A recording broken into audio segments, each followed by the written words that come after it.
Bonjour à tous et bienvenue sur cette webconférence qui est une première pour notre centre, puisque pour la première fois, nous vous proposons d'assister à un atelier d'éducation thérapeutique tout simplement par voie digitale. Nous avons dû nous adapter, comme tout le monde, à ce contexte épidémique très particulier que l'on connaît, pour continuer à vous proposer des informations de qualité et utiles dans votre vie quotidienne pour gérer votre maladie neurologique et vos traitements médicamenteux. Donc, bien entendu, dans la mesure où vous vous posez beaucoup de questions en lien avec cette infection au coronavirus, eh bien, nous avons choisi de vous parler de cette thématique aujourd'hui. Alors, avant de démarrer cet atelier, je voudrais quand même vous dire que tout cela est possible grâce à beaucoup de personnes que vous ne voyez pas, mais qui travaillent derrière leurs ordinateurs, qui sont un petit peu partout en France ou même parfois à l'étranger. Et donc, je remercie vraiment au nom de toute l'équipe, Charles et toute l'équipe d'AEI qui nous propose, qui nous permettent d'effectuer cette conférence avec une grande gentillesse. Et donc, on les remercie vraiment infiniment. Alors, aujourd'hui, il y a avec moi trois personnes. Le professeur Lebrun-Freinet, responsable du Centre Expert Sclérose en plaques de Nice, Marc Bertagna, infirmier d'éducation thérapeutique, et Salim Fakir, attaché de recherche clinique. Donc, je pense que pour une grande partie d'entre vous, vous êtes des patients du bassin 06 ou 83, donc vous nous connaissez, mais peut-être qu'il y a également des patients qui sont connectés et qui ne sont pas connus de notre centre, donc bien sûr, bienvenue à vous également.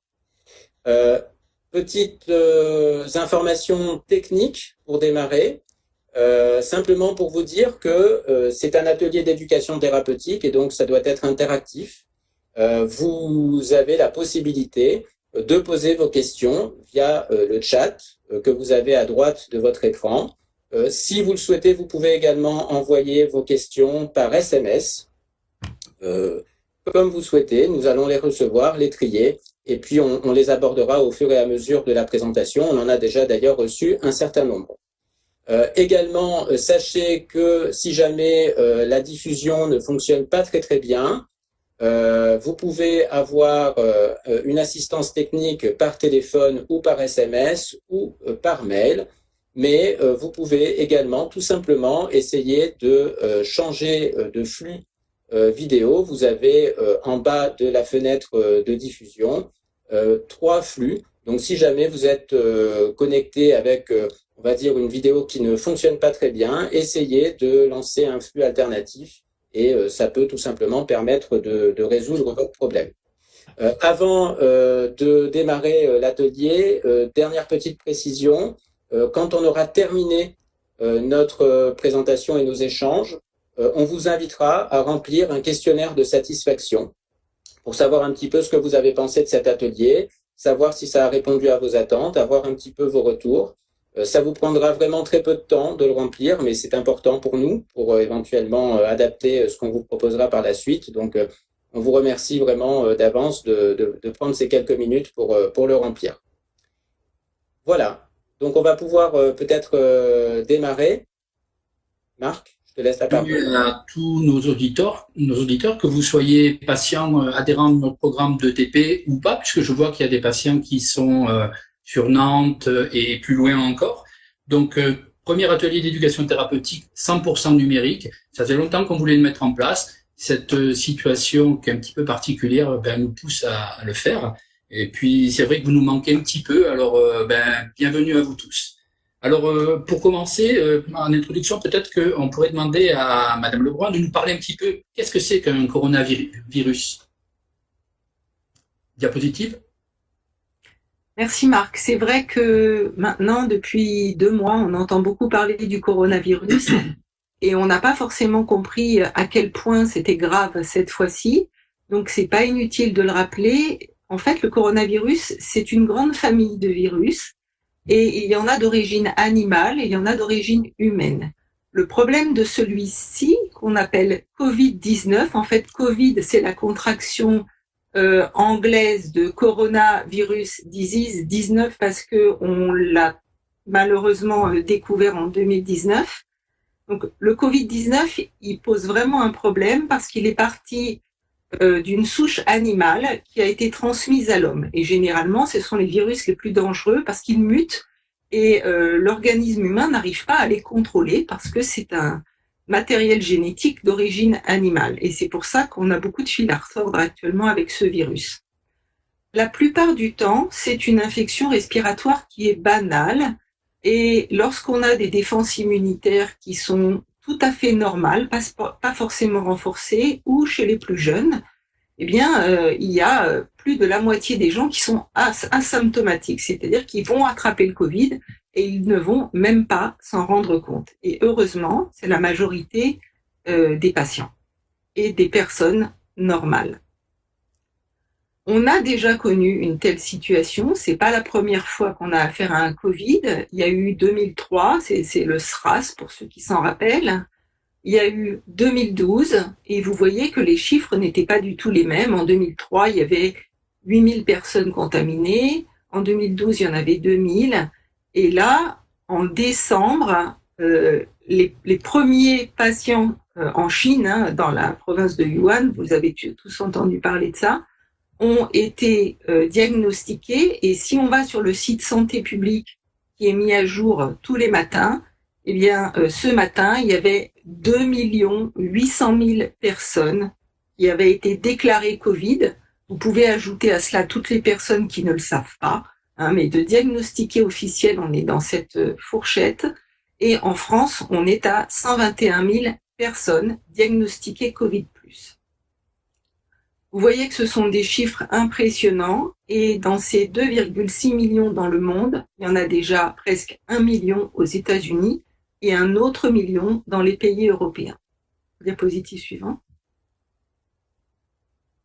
Ce qui est intéressant sur cette courbe, qui est une courbe qui est parue dans un journal financier, vous savez que les gens qui font de la finance sont très très inquiets de cette crise. Pour nous, c'est une crise sanitaire, mais pour eux, c'est une crise économique. Vous voyez que ce qui est intéressant, c'est que la cinétique de l'infection est la même et ce virus est extrêmement virulent. On a l'habitude de dire que pour la grippe, une personne va en contaminer une autre. Pour le Covid, une personne va en contaminer 4 à 5 autres. Donc, c'est un virus qui est extrêmement dispersible et c'est pour ça que les courbes que vous voyez, quel que soit le pays, sont identiques. Quand il y a une personne atteinte, ça démarre très très vite. Et plus il y a des facteurs de risque de densité géographique, donc dans les zones où il y a beaucoup de monde, dans les pays où il y a beaucoup de monde, où il y a des grosses villes, eh bien la pente de l'infection va être très très rapide. C'est pour ça qu'en Nouvelle-Zélande, vous savez que c'est des gens qui sont heureux parce qu'ils sont pas beaucoup au kilomètre carré, vous voyez la pente s'est arrêtée tout de suite. Et pareil pour l'Australie. Vous voyez que les Chinois et les Sud-Coréens sont bien devant nous. Et après la première vague qui a eu lieu, ce qu'on appelle la vague, c'est le nombre maximum de patients diagnostiqués au même moment.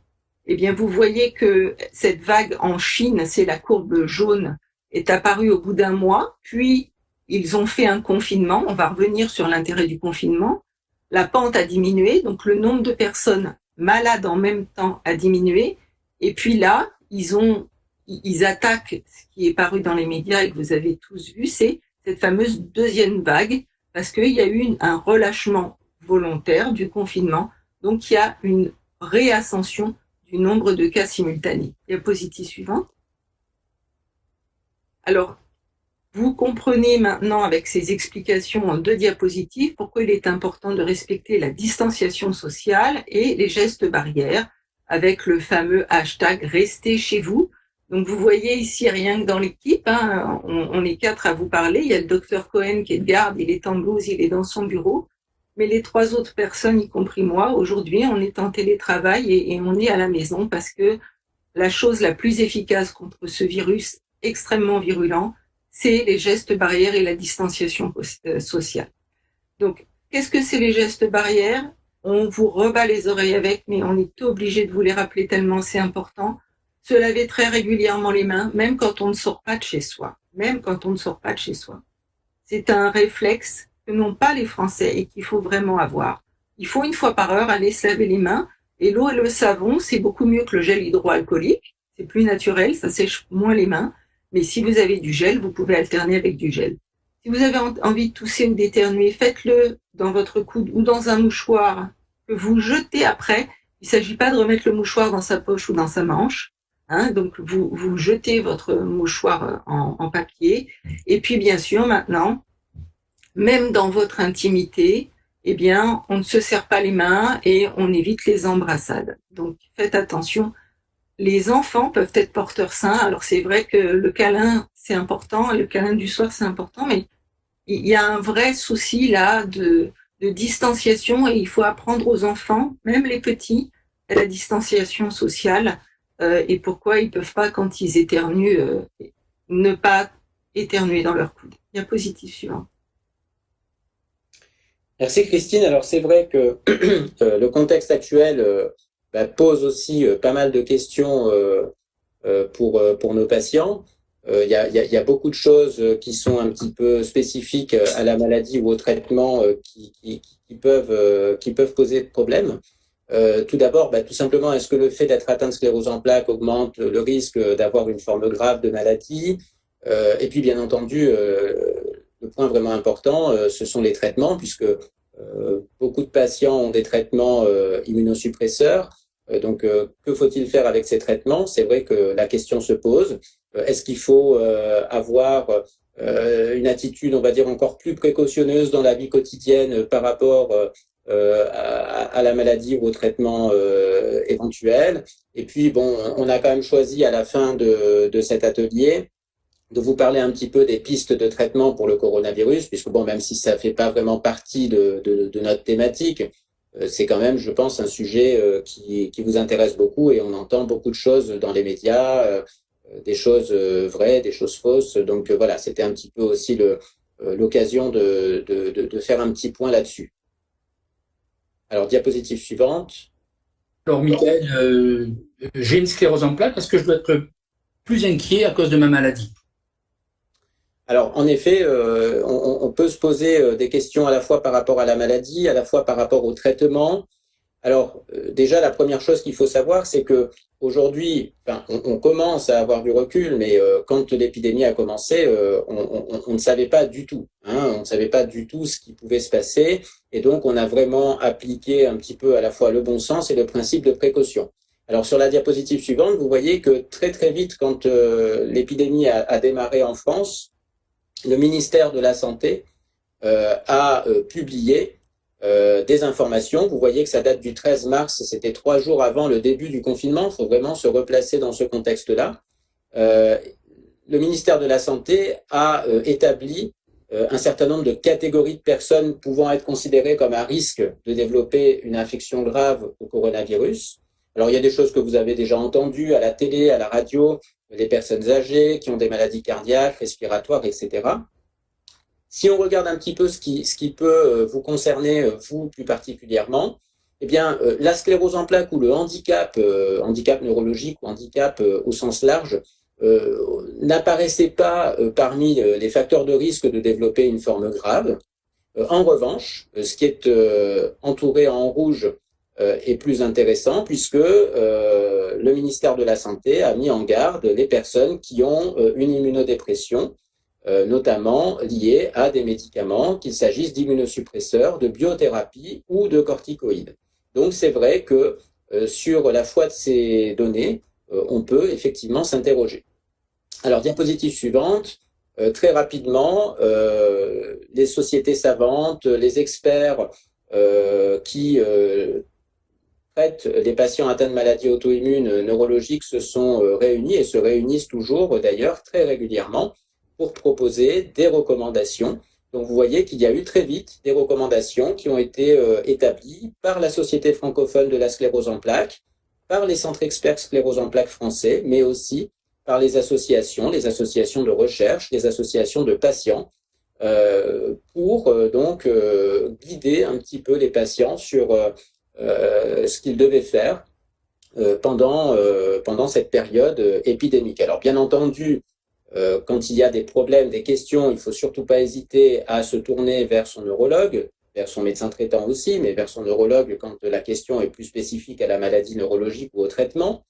Et première chose, bien sûr, les recommandations insistent sur les gestes barrières et sur la distanciation sociale dont on vous a déjà parlé. Alors sur la diapositive suivante, des informations quand même assez importantes. Premièrement, il ne faut surtout pas stopper son traitement de fond. Donc c'est quelque chose qu'il faut vraiment discuter avec son neurologue sans prendre d'initiative personnelle. Alors Salim, je crois qu'il y a déjà pas mal de questions par rapport à ça sur oui. le traitement de fond. Oui, il y a beaucoup de questions sur le traitement et l'arrêt des traitements et surtout le report des traitements. Beaucoup de patients ont eu leur traitement reporté et se demandent comment va se passer en fait la réintroduction du traitement. Alors, d'une manière générale, quand on reporte des traitements, donc là on parle surtout de traitements qui sont sous forme de perfusion, on le fait dans une mesure dans laquelle on sait qu'en général on ne prend pas vraiment de risque. Donc souvent, vous avez un traitement qui doit être fait tous les 28 jours ou parfois tous les 6 mois selon la molécule. On sait que l'efficacité du traitement va souvent un petit peu au-delà de cette durée et que si on reporte la perfusion, selon le traitement, on sait qu'on a quand même quelques jours ou parfois un petit peu plus, quelques semaines devant nous pour effectuer la perfusion.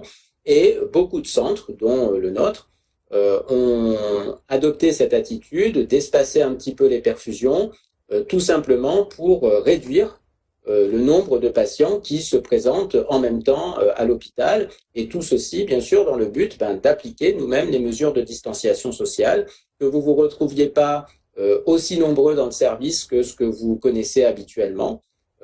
Quand vous vous retrouvez dans une chambre habituellement avec parfois 6, 7 personnes, là aujourd'hui c'est plus 6, 7 personnes, c'est plutôt 3 personnes, 3, 4 personnes. Voilà, donc ça se fait vraiment au cas par cas et ça se fait de manière toujours très mesurée. Mais justement, est-ce que c'est vraiment raisonnable de venir à l'hôpital dans cette période où le virus circule? Alors, bien sûr, il faut faire attention. Donc, quand on vient à l'hôpital, il faut savoir que tout d'abord, la première chose qui va se passer à l'entrée de l'hôpital, donc à l'hôpital Pasteur pour tous nos patients, c'est qu'on va vous remettre un masque à l'entrée et on va vous donner de la solution hydroalcoolique pour vous laver les mains. Et la deuxième chose, c'est que quand vous allez arriver à l'entrée du service, il va y avoir une deuxième barrière à franchir qui va être en fait une prise de température. Et donc, tout patient qui, bien sûr, a de la fièvre, même s'il se plaint de rien, ne sera pas admis dans le service. Donc, tout est fait, bien entendu, pour que les choses se fassent en sécurité, avec, de surcroît, comme je vous ai dit, bien le fait que on va réduire le nombre de patients présents dans le service, on va réduire les interactions. Vous allez croiser beaucoup moins de personnes que d'habitude à la visite ou pendant la durée de votre présence dans le service par rapport à ce que vous connaissez habituellement. Alors, bien sûr, il ne faut pas stopper son traitement de fond, mais au cas par cas, il n'est pas exclu non plus de démarrer un nouveau traitement si jamais c'est nécessaire. Donc, il y a peut-être des patients qui nous écoutent qui sont en attente de démarrer un traitement là dans les jours qui viennent. Si on estime que votre maladie le nécessite, bien il ne faut pas prendre le risque que votre maladie s'aggrave. On peut tout à fait démarrer un traitement si on estime qu'on vous fait prendre un risque en le reportant et en attendant la fin du confinement. Dernier message peut-être important, c'est attention, ne vous automédiquez pas. Donc bon, ça c'est vrai d'une manière générale. Très souvent, on vous déconseille de vous automédiquer, mais là encore plus que d'habitude, puisque vous savez que certains médicaments ont été sont suspectés comme étant des facteurs aggravants dans l'infection au coronavirus. Alors, il y a vraiment un candidat majeur, ce sont les anti-inflammatoires non stéroïdiens, ibuprofène et médicaments de la même famille. Alors ça, c'est vrai que ce ne sont pas des médicaments qu'on consomme beaucoup, nous, qu'on prescrit beaucoup à nos patients, sauf éventuellement les patients sous injectables qui parfois ont un syndrome pseudo-grippal et qui peuvent prendre des anti-inflammatoires. Et surtout, il ne faut surtout pas vous automédiquer non plus avec des corticoïdes. Et donc ça, par contre, c'est vrai qu'on voit parfois un petit peu plus de de situations où les patients parfois le font parce que voilà, je suis un petit peu moins bien, je ne sais pas vraiment si je suis en poussée ou pas, je ne vais pas faire des corticoïdes à forte dose, mais pendant quelques jours, le médecin traitant ou moi-même, j'ai du Soluprette dans ma pharmacie et je vais en prendre pendant quelques jours. Vraiment, là, c'est fortement déconseillé, notamment en ce moment. Donc, on peut passer à la diapositive suivante. Hein. Donc, effectivement, on a abordé cette question. Est-ce qu'il est raisonnable de venir à l'hôpital en ce moment pour faire des perfusions? Christine, je ne sais pas si tu veux rajouter quelque chose là-dessus. De nom de médicaments, hein, vous savez que dans les ateliers d'éducation thérapeutique, surtout quand ils sont un peu plus ouverts comme celui-là, on ne va pas pouvoir dire, mais en tout cas, si vous avez actuellement un traitement et que vous nous écoutez, vous reconnaîtrez que ce soit un traitement qui se fait par perfusion tous les mois, ou toutes les 6 semaines, ou tous les 6 mois, si on vous dit de venir à la date qui était fixée au préalable, c'est qu'on est sûr qu'il n'y a aucun danger à venir faire votre perfusion dans le service qui vous suit. De même, si on a pris la décision de le décaler d'1 semaine, 2 semaines, ou même 1 à 2 mois, c'est arrivé pour certains patients qui observent certains traitements, c'est qu'il n'y a pas de risque. Il y a des patients qui sont suivis par des prises de sang qui ne peuvent être faites que dans notre service. Ceux qui ont ces prélèvements obligatoires qu'on ne peut pas faire en ville se reconnaîtront quand ils vont entendre ça. Eh bien là, c'est pareil. Si on décale cette prise de sang, c'est qu'on sait sur les antériorités qu'on peut retarder un petit peu le contrôle. Mais si on dit venez quand même, eh bien, il faut essayer de respecter cette prescription. Parce que l'on pense que dépend le pronostic et l'administration du traitement, donc c'est important. Ce qu'on a même envie de dire, c'est qu'en ce moment, on peut vous assurer que l'hôpital où nous travaillons, il est désert, donc vous allez vraiment pas croiser grand monde quand vous allez venir, et quand la fin du confinement va être officielle, là, ça va être un petit peu plus difficile de respecter les mesures barrières et la distanciation sociale. Il va falloir qu'on aménage nos salles d'attente et le flux à l'entrée et à la sortie. Donc, on a presque envie de vous dire, si on vous dit de venir maintenant, eh bien, croyez-moi, c'est vraiment la bonne solution parce que vous aurez beaucoup de place pour bouger dans le service. Diapositive suivante. Alors, j'ai eu plusieurs appels là, cette semaine de patients qui me disaient qu'ils avaient des traitements soit injectables, soit par voie orale, qui avaient des ordonnances qui étaient périllées, qui n'arrivaient pas à joindre leur neurologue. Qu'est-ce qu'ils peuvent faire selon vous? Alors, peut-être poser la question à Michael? Oui, Marc, tout à fait. Alors, c'est vrai que ce problème est réel pour un certain nombre de patients qui nous ont aussi contactés. Alors, on reparlera tout à l'heure des possibilités pour contacter ces médecins. En tout cas, sachez que dès le début de l'épidémie, un décret a été publié par les autorités sanitaires et aujourd'hui, les pharmaciens ont le droit de renouveler une ordonnance qui est périmée si jamais vous allez les voir. Alors, bien entendu, il faut respecter des conditions très simples. La première condition, c'est qu'il faut que vous alliez chez votre pharmacien habituel, celui qui vous connaît. Alors, on dit celui qui a fait la première délivrance du médicament, mais d'une manière générale, celui qui vous connaît. Parce que si vous allez voir un pharmacien que vous ne connaissez pas avec une ordonnance qui date d'il y a 6 mois et puis vous lui dites il faudrait renouveler ce traitement, c'est sûr que ce sera compliqué. Mais si vous allez voir votre pharmacien qui vous connaît depuis des mois, voire des années, et que vous lui dites voilà, je n'ai pas pu joindre mon médecin, il va vous renouveler votre ordonnance sans aucun problème, y compris pour les médicaments d'exception, c'est-à-dire la plupart des traitements de fond qui se font à domicile, en injectable ou par voie orale. On peut passer, je pense, à la diapositive suivante.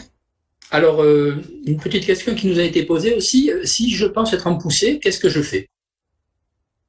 Eh bien, vous faites la même chose que d'habitude. Vous appelez votre neurologue et s'il n'est pas joignable, vous appelez votre médecin ou même si vous n'êtes pas suivi au centre expert, vous pouvez tout à fait contacter le CRC-CEP par téléphone ou par mail et il faut absolument que vous ayez un contact téléphonique et que vous soyez vu pour savoir si réellement c'est une poussée. Comme vous l'a dit le docteur Cohen tout à l'heure, ne prenez absolument pas par automédication des corticoïdes ou des anti-inflammatoires. On vous rappelle qu'une poussée, ce n'est pas une paralysie brutale, il n'y a pas de risque à attendre quelques heures de pouvoir contacter la personne qui sera votre référente et qui vous dira si effectivement il est nécessaire de faire une cure de corticoïdes ou pas. Donc pas d'automédication. Après, s'il faut faire une cure de corticoïdes, est-ce que ce sera des comprimés à forte dose? Est-ce que ce sera une perfusion? Ça, c'est nous qui vous conseillerons. Donc surtout, contactez le spécialiste pour savoir si vous avez des symptômes qui sont des poussées ou plutôt une pseudo-poussée. Et dans ce cas-là, pas de traitement. Diapositive suivante. Alors, que faire si je pense avoir des symptômes en lien avec le Covid-19?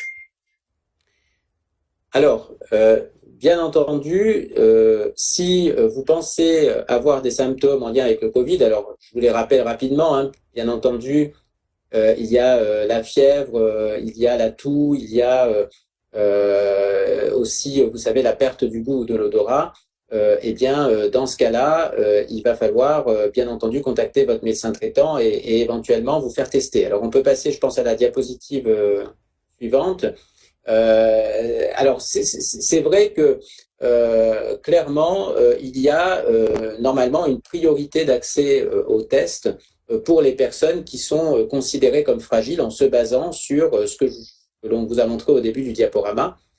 Et donc, y compris pour les patients qui sont sous immunosuppresseurs. Donc, vraiment, si jamais vous pensez avoir le coronavirus et que vous êtes sous immunosuppresseur, il faut absolument avoir un test, ce fameux test PCR, dont on vous a déjà beaucoup parlé dans les médias, qui se fait donc à l'aide d'un gros coton-tige qu'on va insérer dans le nez pour aller faire un prélèvement et rechercher le virus. Et si jamais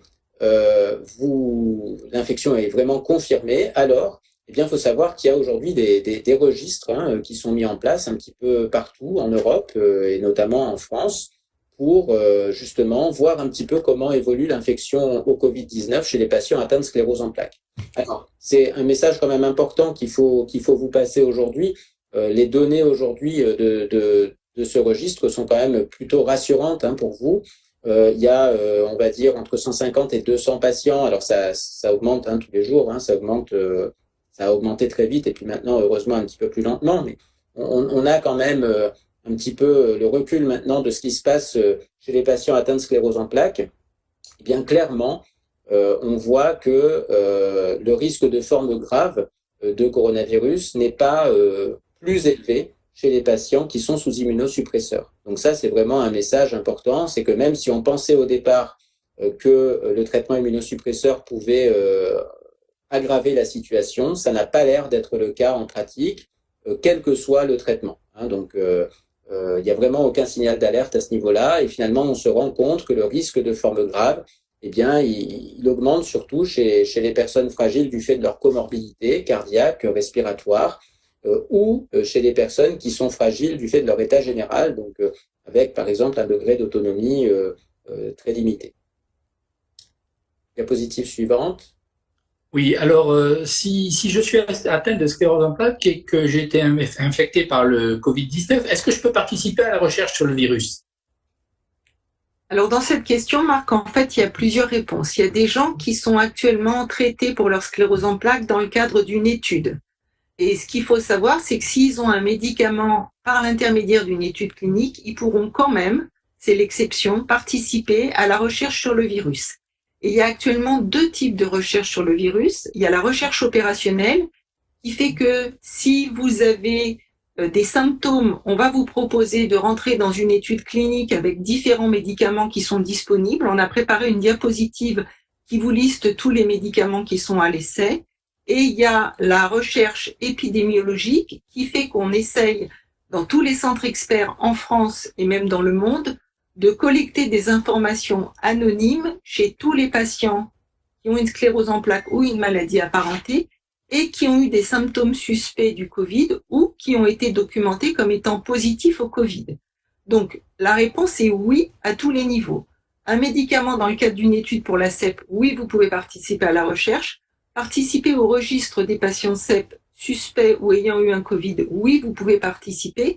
Et si vous avez des symptômes Covid qui justifient on vous propose une étude avec les 4 ou 5 médicaments qui sont actuellement testés, oui, vous pourrez aussi participer, quel que soit le traitement de fond que vous prenez.